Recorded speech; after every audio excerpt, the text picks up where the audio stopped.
Hello and welcome. I'm Asuma Katauka and you're watching the World Report on NewsX World. Let's take a look at the top headlines of this hour. The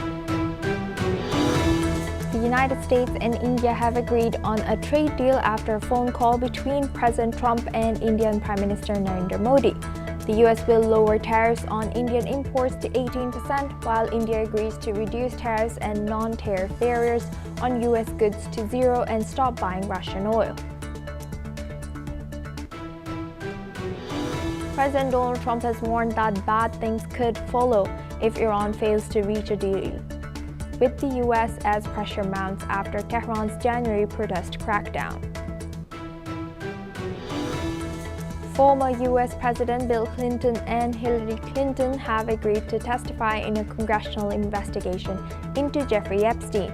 Days before a planned vote on holding them in contempt, the couple deny wrongdoing and say they have already shared all they know.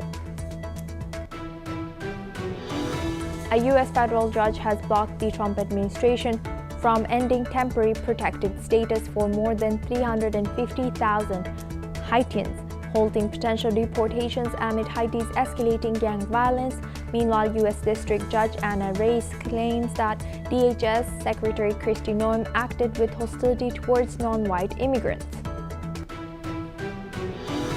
The U.S. Department of Homeland Security Secretary Kristi Noem has announced that all DHS field officers in Minneapolis will be issued body-worn cameras, a move backed by President Donald Trump as a step towards transparency, as the Justice Department also now conducts a civil rights investigation into Pretty's death.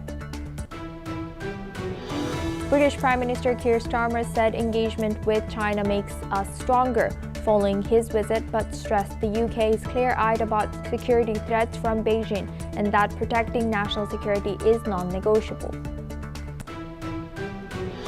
The European Union, headed by Anna Pearce, head of the Middle East and North Africa Bilateral Instruments Unit for Syria and the Middle East, held talks with the Syrian director of the International Cooperation Department at the Ministry of Foreign Affairs and Expatriates Qutaiba Kadish as they explored ways to expand cooperation. OpenAI has explored alternatives to NVIDIA's AI chips, citing speed limits in inference tasks like coding. While NVIDIA remains dominant in training chips, the move could test its AI leadership as talks between the two companies continue.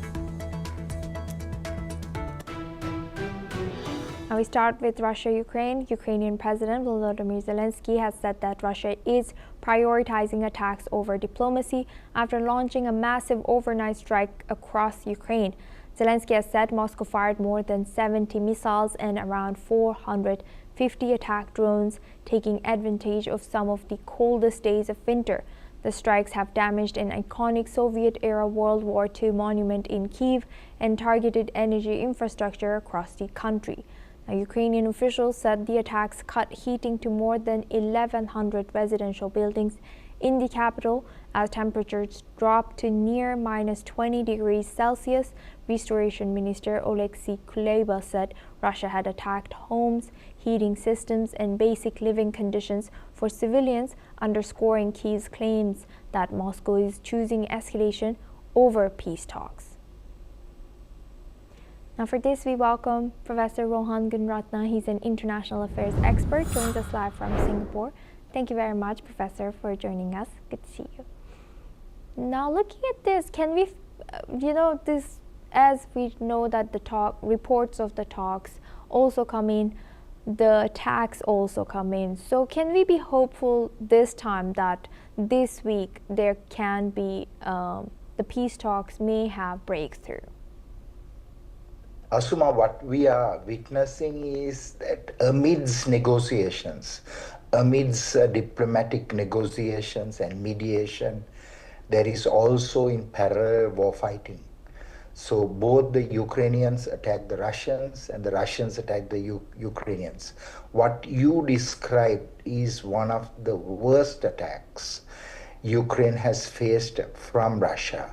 This will remain the status quo in the foreseeable future unless and until Russia and, of course, the mediating partner, the United States, come to agreement that there should be at least a temporary cessation of hostilities, if not a ceasefire, so that peace talks can continue without each side trading accusations.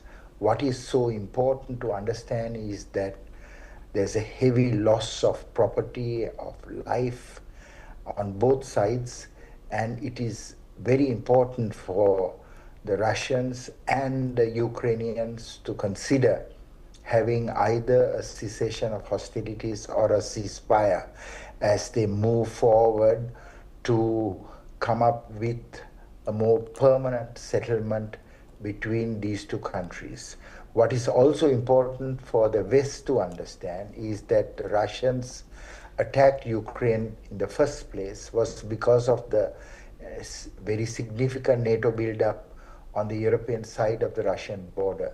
So there must be a greater will on the part of the Europeans for there to be a resolution to the Russian conflict. Otherwise, the Russians will continue to attack not only Ukraine, but also the persistent war that is continuing between Russia and the European countries, especially those bordering Russia, will continue below the threshold of war. And that is called hybrid war or irregular war, such as cyber attacks, drone surveillance, espionage, and other forms of activity in Europe. So we have to bring a closure to the tension and fighting below the threshold of war in Europe, as well as, of course, the hot war, the open confrontation between Russia and Ukraine.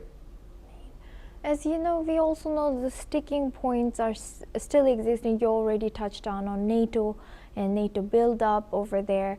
Now, what about territory concession and also the fact that, the mediation ground is being moved or has already moved? It's none of the Western countries. It's in Middle East. What does this say about the changing dynamics and also the role of Middle East here?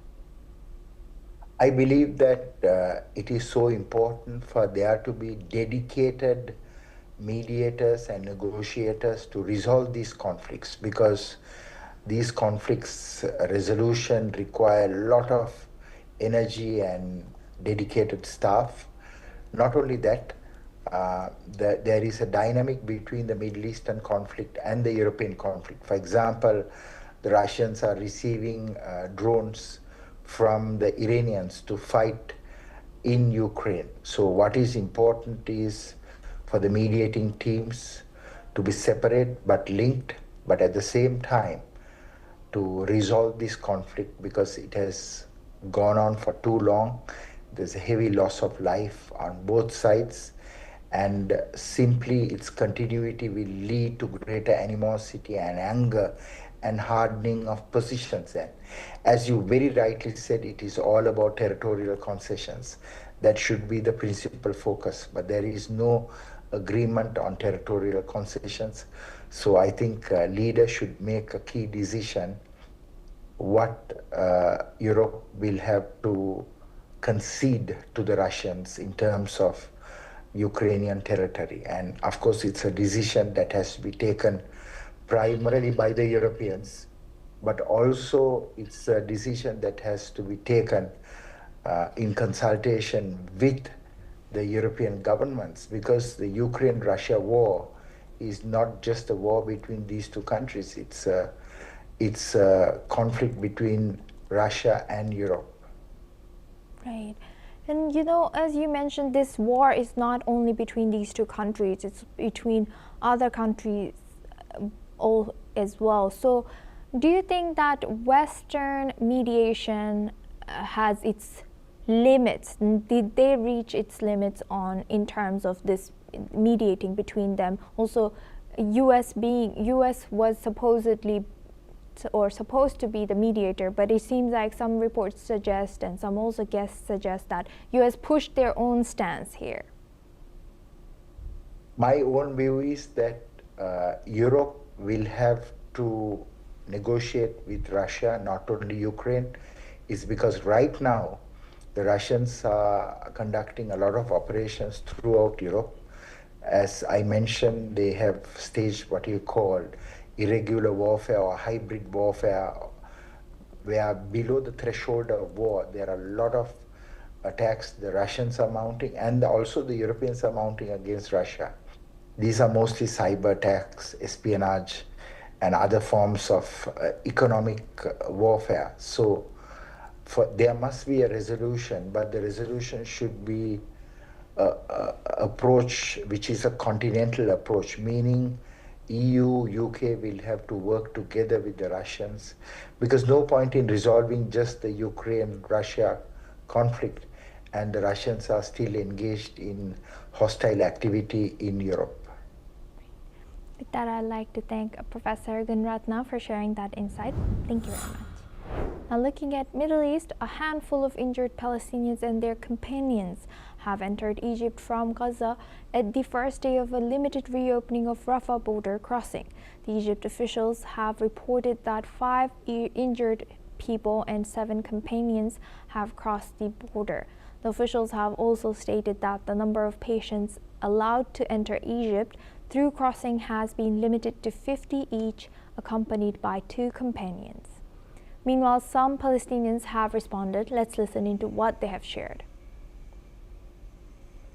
جدا جدا وين ما جا تفتيش وين ما تحديما كل الحاجات وخاصة عند الجيش تغلبنا كثير ونفل الشنط كده وعاودوا بيرجعوهم تاني يعني تتعرض لعدة يعني أماكن تتفتش فيها مش مرة ومرتين عدة أماكن ونفس الحاجة بيلفوها كده وبيرجعوها تاني.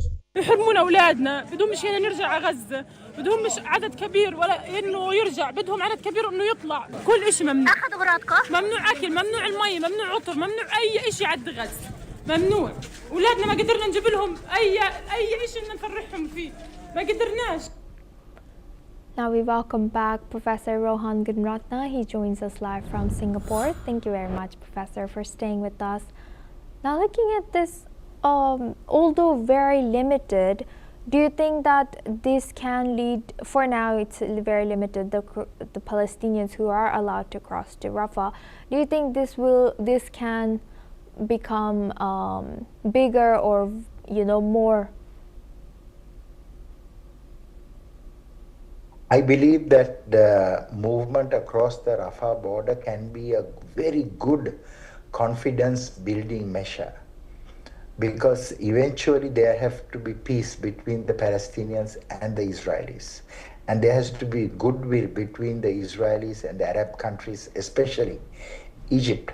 But this has to be managed very well in terms of perception and in terms of the operation of the crossing to ensure that the civilians are very well treated and taken care of. So the clip that you shared with your viewers is a very good indication of an opportunity both for Israel, for Egypt, as well as for those authorities in Gaza. So unless and until this conflict is resolved step by step, I think that there will be persistent war, persistent animosity, persistent prejudice and suspicion and resentment. So I think this should be taken as a great opportunity for building confidence and relationships between communities and countries that are divided and have different perceptions. Yes, thank you for highlighting that. And lastly, what else do you think is necessary for these two, people with very different perspectives to build confidence on each other and for the post-war construction? I believe that there is a shift from phase 1, which is the release of the hostages. Now the next phase is a phase for disarmament of Hamas and the other terrorist groups that staged the Easter Sunday attack.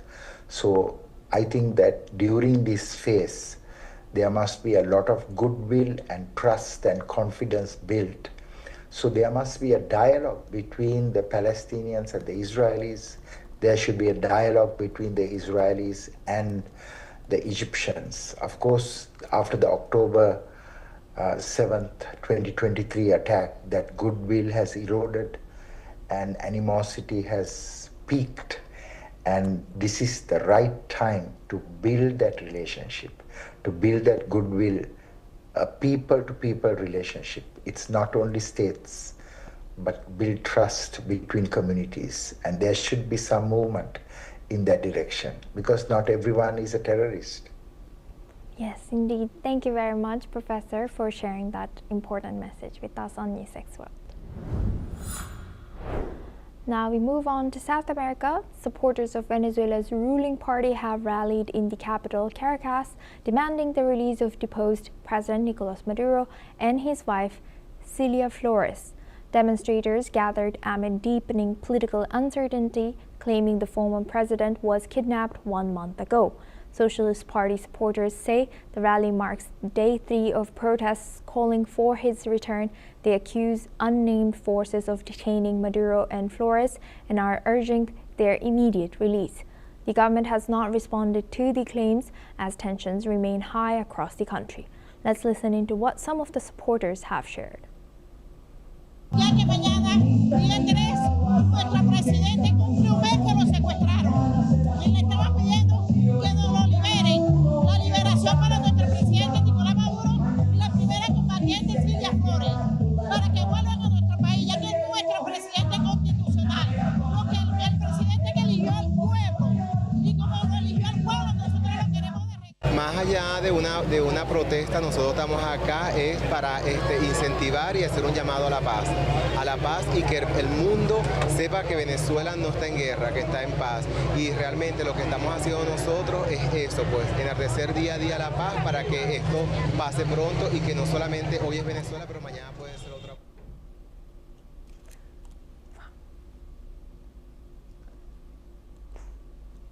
Supporters of Venezuela's ruling party have rallied in the capital, Caracas, demanding the release of deposed President Nicolas Maduro.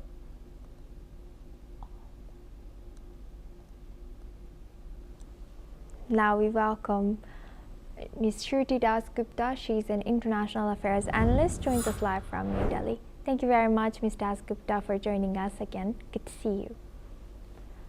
Now, looking at this, what does the scale and persistence of these protests tell us about how Nicolas Maduro's, supporters have, or the people still support him amid current political uncertainty? Well, there is political uncertainty. There is a currency crash. There is an employment crisis. There is penury. There is poverty. There is a huge section of society that has been deprived from its rights to progress and have a decent, livable life. But the question comes when it is not just Maduro, but whether it is Maduro in the hands of Trump and USA.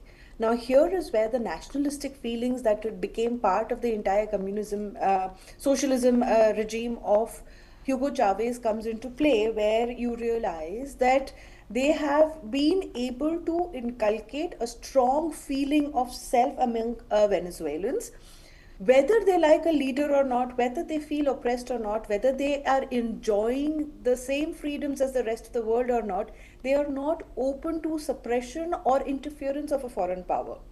So the support is for Maduro is in two parts. One are loyalists who actively worked for Maduro and his cabal, and some of them probably are still part of the entire functioning of the new acting president of Venezuela, who is ready to sign off deals to ensure there is no further foreign interference in the nation.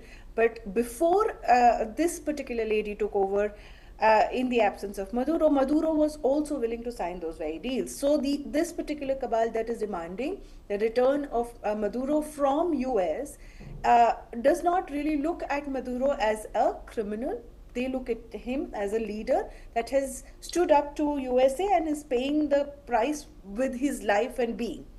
The second part of these protests that I can see or understand are those who are not probably as much in favor of Maduro, but are against US intervention in their local politics. They do not want to become another Afghanistan. They do not want to be another Somalia, Nigeria, or any of these other African nations, or they do not want to be reduced to the resources that their nation can offer. They want to be valued as people. And this particular protest, some elements would probably be just protesting so that USA does not control and guide who's detained as a criminal, who faces criminal charges, and they cannot feel the sense of superiority over Venezuela. So most of this protest is about identifying as Venezuelans, having national pride, having national unity, and asking for a return of a man, whether he's found criminal in their own justice system or not is a different question for them. They do not want USA to be the guiding force of what happens in Venezuela. So for me, there are these two particular segments that are standing out and asking for the return of Maduro. And as at the end of the day, I mean, for right now, it's been almost a month since that, yes, actually exactly a month since Venezuelan leader was taken by US. So first I assumed it was for the regime change, but at the end it seems like right now it wasn't for regime change. Do you think that Venezuelan people wanted regime change at the end, which seemed like the narrative which was in most of media? And it also, how has this opposition leader Corina Machado, how is her popularity like right now? So let's be honest that the 2024 elections, which were rejected by the world over and UN, they saw the least amount of voters come out. So when there is a sharp decline in voter turnout, it shows that the people are unhappy with the options presented to them. Then there was this entire conversation of Gonzalez not being found guilty by the Supreme Court of Venezuela, and then not being able to hold any office. And then there was Maria, who's the Nobel Prize giver as of now, and donator, should I call her. And she happily walked into the US camps as his political heir of Gonzalez. She has walked into the hands of USA. So that is why when Trump said that she doesn't have the people's pull, people are not very happy about that particular aspect. Now, it doesn't matter to USA who runs the nation as long as they run the policy and control the resources. If a regime change you expect is like an overnight thing, it doesn't work like that. There are no protests on streets happening in Venezuela. There was suppression, there was oppression, there were people demanding fairer chance to live a life, get away from this entire crude oil run. I believe there is an arms nexus, but not as prevalent as the other parts of South America. So they wanted away from the life of crime. They wanted progress, but under US sanctions, most of the nations had disconnected, so they did not have many options open.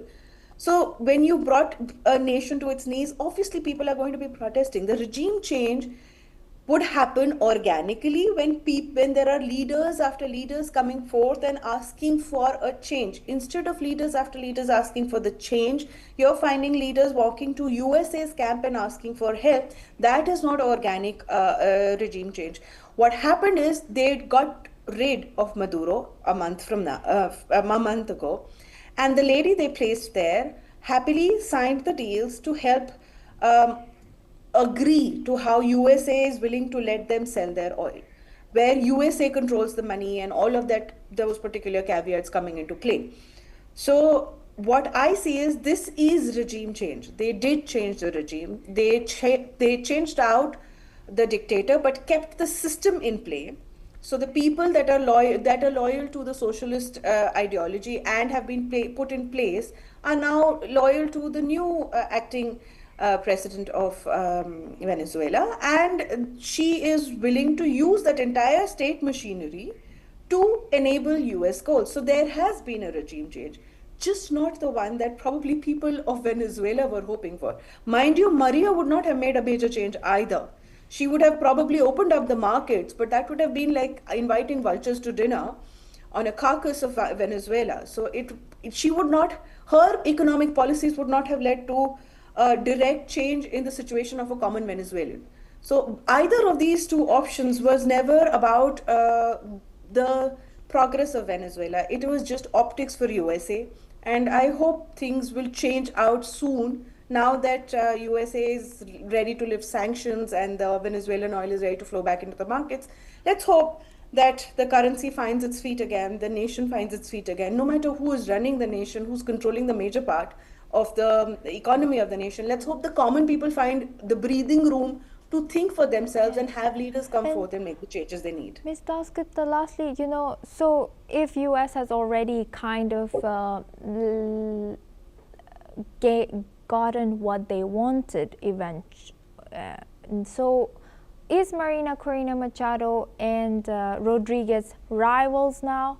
What is Marina Corina Machado's strategy to gain back support and trust of her people, and also, or does she have any other option or strategy to gain more support from US? But like you called her, Machado, the Nobel Peace Prize giver, right? It seems like she has already used the best bet.